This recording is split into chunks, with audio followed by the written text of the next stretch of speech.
तो सबसे पहले हम बात करते हैं कि क्लाउड कब बनते हैं और कैसे बनते हैं। तो आपने देखा कि सी और लैंड इसकी अनइवन हीटिंग होती है अल्बिडो के कारण से, और सन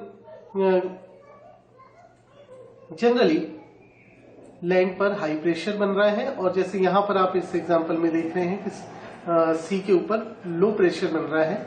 तो जब एयर यहां से समुद्र की तरफ आ रही है, ये लो प्रेशर बनने के कारण से, क्योंकि यहां हीटिंग हो रही है, क्योंकि काफी ज्यादा रेडिएशन एब्सॉर्ब हो रहा है, तो गर्म हवा अपने साथ काफी सारा मॉइस्चर लेके लिफ्ट होती है, और ये लिफ्ट होती हुई हवा जब कम घने एटमॉस्फेयर से गुजरती है, ऊपर की तरफ उठती है, एटमॉस्फेयर कम घना होता जाता है, तो ये एक्सपांड होती चलती है, और जब ये एक्सपांड होती है तो साथ साथ इसमें कूलिंग भी होती है, और एक लेवल पर जाकर के कूलिंग इतनी ज्यादा हो जाती है कि वाटर की जो वेपर है वो कंडेंस होने लगती है और प्रिसिपिटेट हो जाती है। जब ये प्रिसिपिटेट होती है तो उस दौरान ये अपनी बहुत हीट को लिबरेट कर देती है, जो कि स्पेस में चली जाती है, और इस कारण से अब बची हुई हवा कंपैरेटिवली ठंडी और ड्राई हो जाती है। ये ठंडी हवा भारी होने के कारण फॉल करती है, नीचे की तरफ गिरती है, और साथ ही साथ ये कंप्रेस होती है। कंप्रेशन के कारण यहाँ पर कुछ वार्मिंग होती है। तो अब ये हवा वार्म है और ड्राई है। ये warm and dry air again seaward side में बहती है, और फिर अगेन मॉइस्चर लेकर के ये वापस ऊपर की तरफ उठेगी। इस तरीके से ये एक साइकिल कंप्लीट होती है। अगर हम क्लाउड फॉर्मेशन की बात करें कि किस तरीके से क्लाउड फॉर्म होता है, तो सबसे पहले आप ध्यान रखिए, जब कोई एयर पार्सल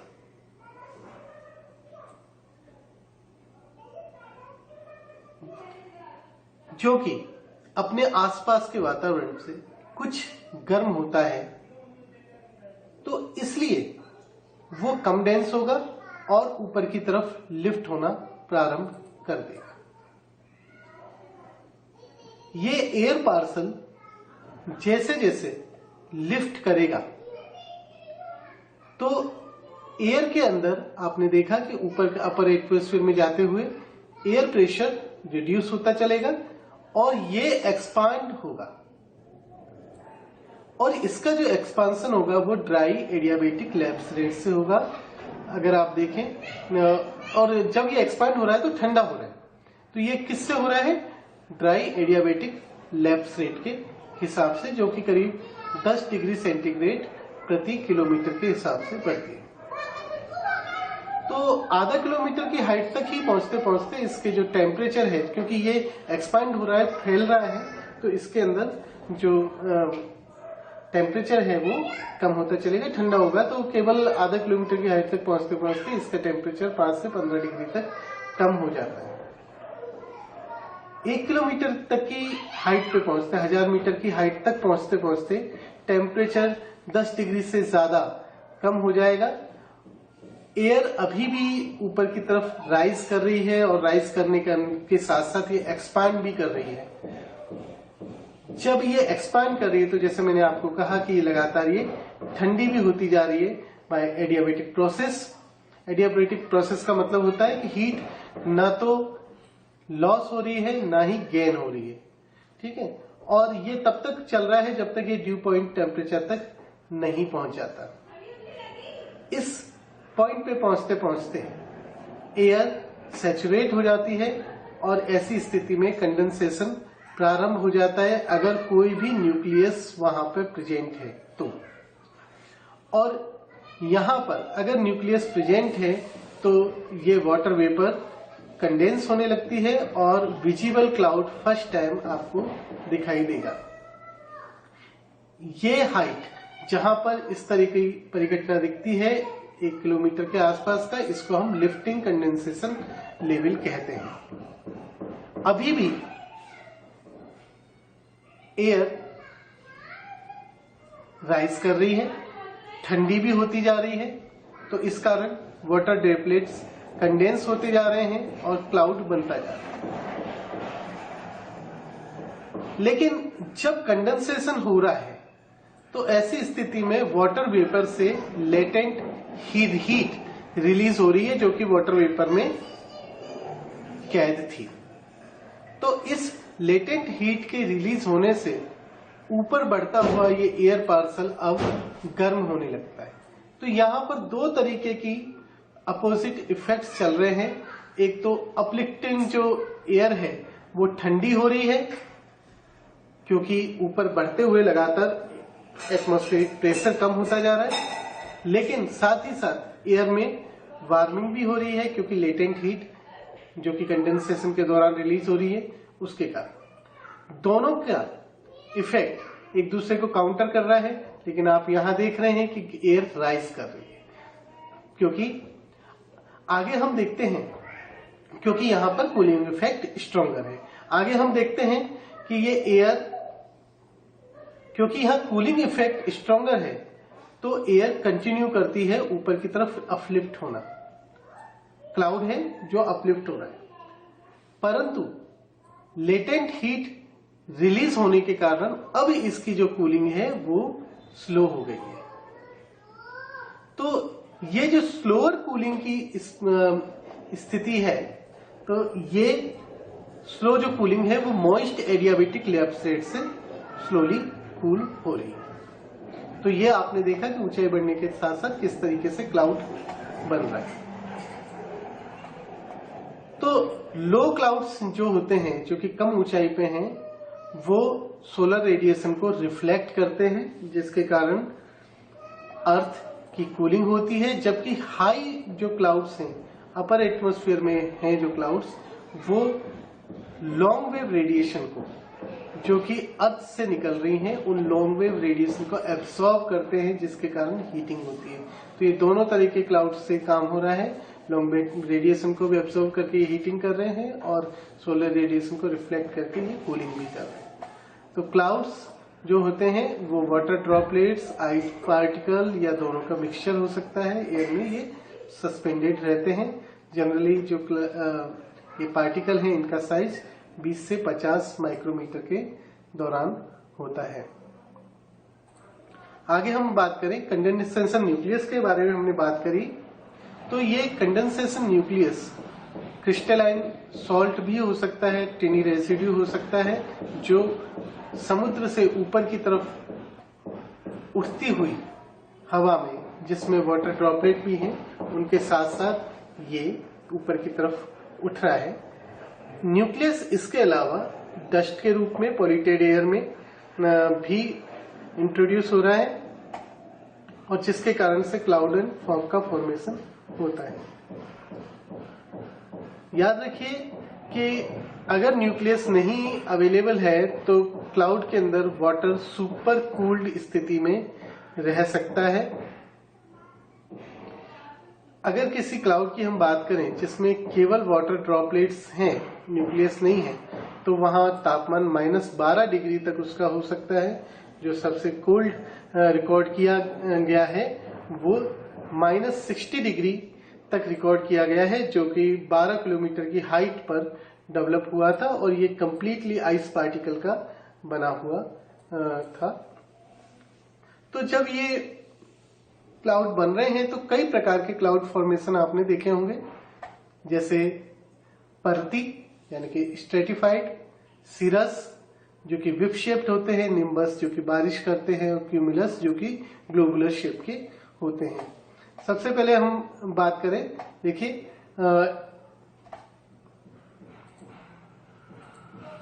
स्ट्रेटस आपने जनरली देखा होगा, ये लो क्लाउड लेयर है जो कि पूरी स्काई को कवर करती है। नीचे की तरफ हल्की हल्की सी बादल की पतली सी परत दिखाई देती है। तो ये परती होते हैं स्ट्रेटस टाइप के। इसके अलावा कई बार आपने देखा होगा कि लो लेवल पर ही और कुछ कुछ गोलाकार लेकिन परती से बादल होते हैं, जिनको स्ट्रेटोक्यूमुलस बादल कहते हैं। ये भी लो क्लाउड लेवल पे ही होते हैं। इसके अलावा अगर हम स्ट्रेटस टाइप के दूसरी बात करें तो लो लेवल पर वो बादल जो अपने साथ पानी लेके आते हैं, मॉइस्चर लेके आते हैं, निम्बो स्ट्रेटस कहलाते हैं। ये थिक होते हैं, फ्लैट होते हैं, लो लेवल पे होते हैं और रेन के लिए रिस्पॉन्सिबल होते हैं, रेन क्लाउड होते हैं। लो हाइट पे ही पाए जाने वाले क्लाउड में अगर हम देखें तो क्यूमुलस भी होते हैं। ये जनरली ग्लोबुलर शेप के होते हैं, क्लाउड मास के रूप में होते हैं, छोटे और बड़े पार्सल के रूप में नजर आते हैं और ये सरफेस के नजदीक होते हैं।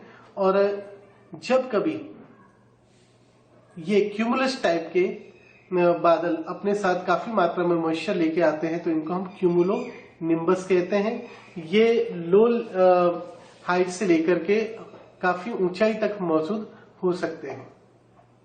इसके अलावा ऊंचाई पे हम बात करें तो हमें अल्टो स्ट्रेटस यानी कि हाई स्ट्रेटस क्लाउड्स देखने को मिलेंगे। ये काफी ऊंचाई पे मौजूद होते हैं और इसी तरह से अल्टो क्यूमुलस, ये ग्लोबुलर शेप के होंगे, राउंडेड होंगे, लेकिन मिडिल लेयर ऑफ ट्रोपोस्फीयर में ये मौजूद हैं। तो अल्टो स्ट्रेटस और अल्टो क्यूमुलस ये आपको मिडिल लेयर ऑफ एटमॉस्फेयर में, ट्रोपोस्फीयर में देखने को मिलेंगे। अगर हम और ऊपर की तरफ जाएं, ट्रोपोस्फीयर के अपर साइड की तरफ जाएं, तो जनरली आपको वहां विप शेप्ड ये थिक हाई थिन क्लाउड्स दिखेंगे जो पैची अपीयरेंस इनका होता है, इन्हें सिरस कहते हैं। और परती जो बादल हैं जो बहुत हाई लेवल पे दिखते हैं, उनको जब ये पूरे के पूरे स्काई को कवर करते हैं सिरस टाइप के बादल, तो इनको हम सीरो स्ट्रेटस कहते हैं। इसी तरह से सीरो क्यूमुलस भी होते हैं जब छोटे छोटे राउंड जो बादलों का पूरा स्काई में फैले हुए होते हैं, जो कि अपर ट्रोपोस्फीयर में मौजूद होते हैं। इसके अलावा आपने देखा होगा हवाई जहाज से पीछे की तरफ निकलते हुए कॉन्ट्रेल्स भी देखने को मिलती हैं। ये कंडेंसेशन ट्रेल्स हैं जो कि लाइन शेप्ड क्लाउड्स हैं जो कि एग्जॉस्ट इंजन के एग्जॉस्ट से बनते हैं। इसी के अलावा एकदम ग्राउंड पे आपने फॉग देखा होगा। ये लो लाइन क्लाउड्स हैं जिनमें वाटर ड्रॉपलेट्स, आइस क्रिस्टल्स हो सकते हैं। ये एयर में सस्पेंडेड रहते हैं एकदम ग्राउंड के नजदीक। ये फॉग हाईली इन्फ्लुएंस होता है नियर बाय वाटर बॉडी से, वहां की टोपोग्राफी से एंड विंड कंडीशन से।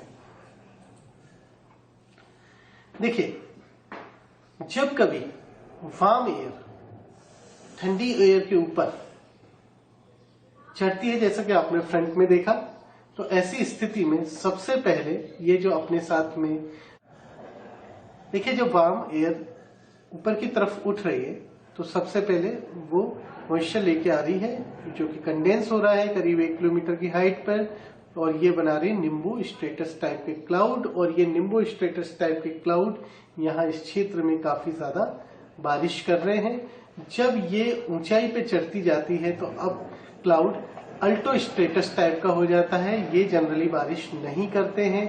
इसके अलावा इसके और ऊपर उठते उठते आपने देखा होगा कि ये बहुत पतले पैची टाइप का अपीयरेंस शो करते हैं, जिसे सीरो स्ट्रेटस कहते हैं। और उसके बाद और उठते हुए ये सिरस शेप के क्लाउड रह जाते हैं जहां काफी दूरी पर छोटे छोटे पैचेस दिखाई देते हैं। तो इस तरीके से ये अपर हाइट के हिसाब से क्लाउड का डिस्ट्रीब्यूशन आपको देखने को मिलता है जब एयर ऊपर की तरफ उठती है, राइज करती है। तो अब ये जो क्लाउड है उसमें रेन कैसे फॉर्म होता है, बूंदे कैसे बनती हैं। तो अगर आप वार्म क्लाउड्स की बात करें जिनके अंदर वाटर ड्रॉपलेट के रूप में गिरेगा, तो यहाँ एयर राइज करती है, सैचुरेटेड एयर राइज करती है, तो वो ठंडी होती चलती है और ड्यू पॉइंट पर आने के बाद वो कंडेंस होने लगती है, जिसके कारण वाटर की ड्रॉपलेट्स बनने लगती हैं जो शुरुआत में काफी छोटी 100 माइक्रोमीटर के आसपास होती हैं। आगे जैसे जैसे कंडेंसेशन बढ़ता है ये ड्रॉप्स भी ग्रो करती हैं और 50 से 100 माइक्रोमीटर के बीच की हो जाती हैं। जब ये अपड्राफ्ट हो रहा है, क्लाउड ऊपर की तरफ बढ़ रहा है, तो अगेन ड्रॉप्स और ज्यादा एक दूसरे से कोलाइड करती हैं और काफी बड़े साइज की हो जाती हैं, 1000 माइक्रोमीटर तक की, यानी कि 0.1 इंच तक की हो सकती हैं। और ये ड्रॉपलेट अब एयर के साथ में आप यहां देखते हैं अपड्राफ्ट और ग्रेविटी दोनों एक दूसरे के अगेंस्ट फोर्स लग रही हैं। तो अभी तक आपने देखा कि अपड्राफ्ट की फोर्स ज्यादा लग रही है और ग्रेविटी उसके तुलना में कम पड़ रही है वाटर ड्रॉपलेट के लिए, लेकिन यहां पर आने पर, इस स्थिति में आने पर अब ग्रेविटी ज्यादा हो रही है, फोर्स ज्यादा अप्लाई हो रही है, जिसके कारण से अब ये ड्रॉप, क्योंकि साइज में बहुत ज्यादा बढ़ चुकी हैं, तो अब यहाँ पर ग्रेविटी का फोर्स ज्यादा अप्लाई हो रहा है और इसके कारण से अब ये ड्रॉप्स जो कि साइज में काफी ग्रो कर चुकी हैं, इनकी अब अपवर्ड फोर्स नहीं लग पाती, ओवरकम हो जाती है और ये नीचे की तरफ ड्रॉप होने लगती है। तो ये लार्ज ड्रॉप्स जो कि करीब 5000 माइक्रोमीटर की हो जाती हैं, ये नीचे की तरफ ड्रॉप करने लगती हैं और जब ये गिरती हैं तो अनस्टेबल हो जाती है और छोटी बूंदों के बीच में टूट जाती हैं और नीचे की तरफ गिरने लगती हैं।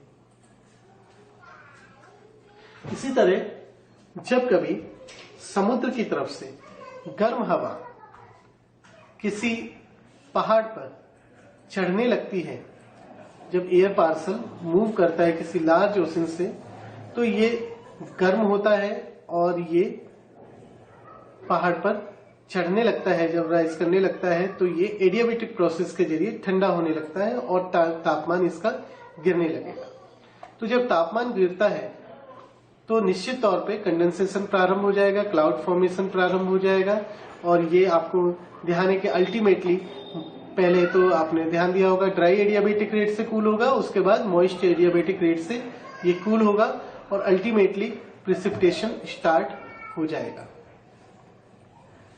जब ये पहाड़ के ऊपर पहुंचता है और नीचे की तरफ मूव करने लगता है एयर पार्सल, तो आपने जैसा कि ध्यान दिया प्रिसिपिटेशन हो चुका है ज्यादातर, और अब इसके बाद में जब ये नीचे की तरफ डिसेंड करेगा, अभी जो ऊपर की तरफ बढ़ रहा था तो एक्सपांड हो रहा था, अब नीचे की तरफ डिसेंड करेगा तो ऑब्वियसली ये कंप्रेस होगा और जब कंप्रेस हो गया तो एडियाबेटिक प्रिंसिपल के हिसाब से ये गर्म होने लगेगा और जब ये एयर पार्सल गर्म होने लगेगा तो अपने साथ मौजूद वाटर या आइस ड्रॉपलेट का इसके अंदर इवेपोरेशन हो जाएगा या सब्लिमेशन हो जाएगा, जिसके कारण से अब यहाँ पर विजिबल क्लाउड नहीं दिखाई देगा और एयर क्लियर हो जाएगी।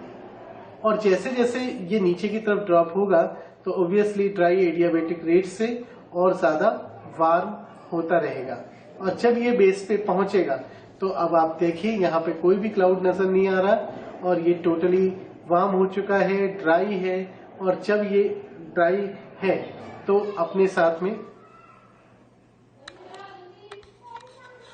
तो ये जो हवा नीचे की तरफ आई है ये ठंडी है और ठंडी होने के साथ में ये ड्राई है। तो आपने जो चिनूक में देखा था, लोकल विंड चिनूक में देखा था, वहां ऐसा ही होता है। तो ऑलवेज इस तरह की स्थिति में लीवर्ड साइड होती है और रेन शेडो इफेक्ट देखने को मिलता है। हमारे यहाँ भी वेस्टर्न घाट के ईस्टर्न साइड में इसी तरह का इफेक्ट देखने को मिलता है।